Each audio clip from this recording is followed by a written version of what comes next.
Hi, this is Bob Vineyard with the Georgia Medicare Minute.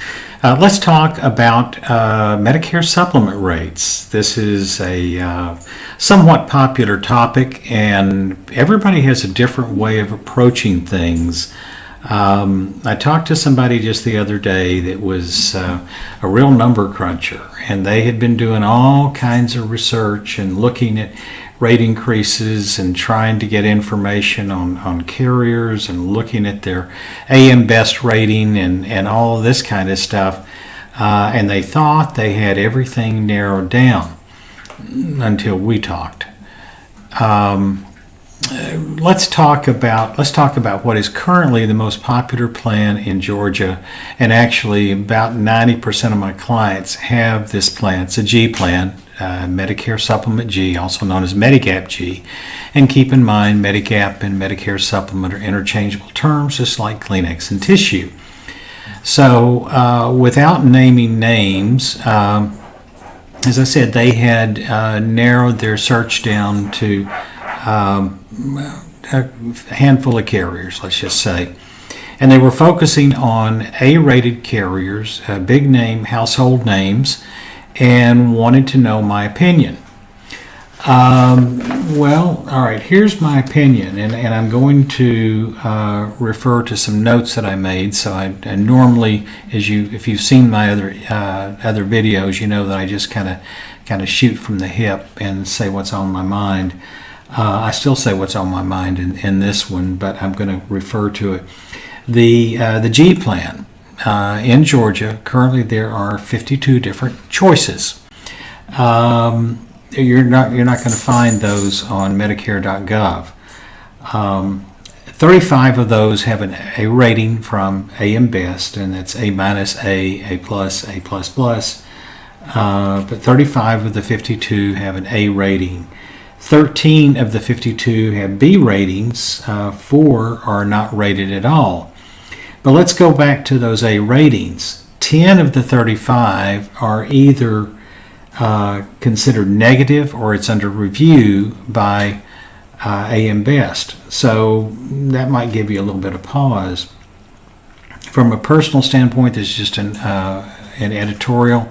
Having been in the insurance business for over 40 years, and have worked with and for A and A plus carriers as well as B carriers, my preference for a lot of different reasons are the B carriers. They're financially sound.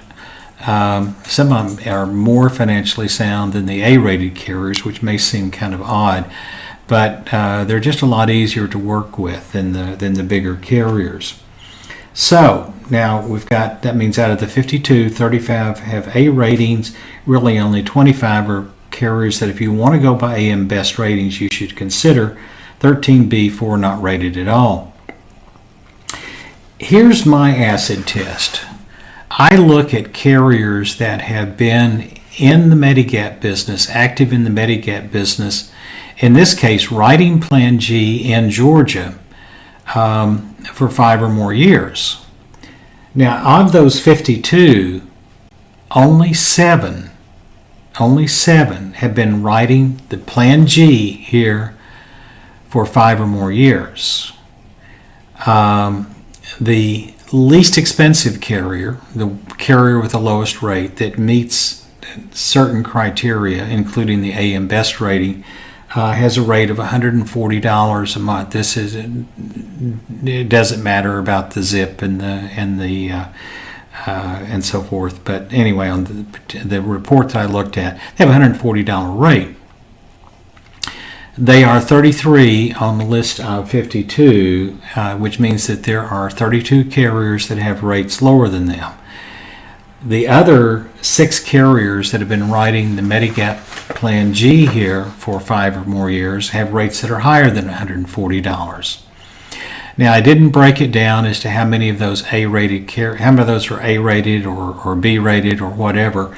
It's just that there are only 7 out of 52 that have been writing the Medigap Plan G here for 5 or more years. Why is 5 years a benchmark for me?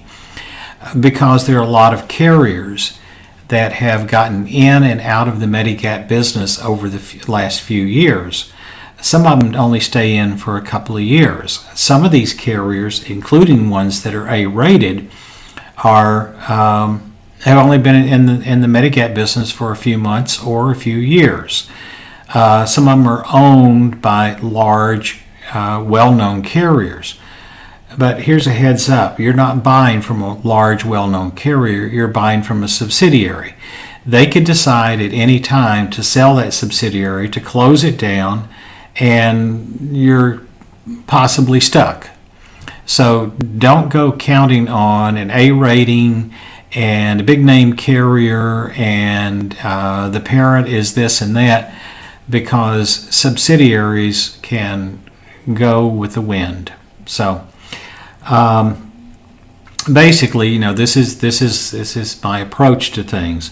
I do look at carriers that have been in the business for 5 or more years. I do look at something other than the AM Best rating, because I've found that to not be a reliable benchmark personally. That doesn't mean that you shouldn't use that. But if you're looking for A-rated carriers with a name that you know, and that's what you're going to hang your hat on, you may be disappointed at some point down the road. So, if you want my help, I'll be glad to give you information on the carriers that are out there. I'll give you my recommendation, and if you feel like my information is valuable, then maybe you'll allow me to be your agent. This is Bob Vineyard with the Georgia Medicare Minute. You take care. Have a great day.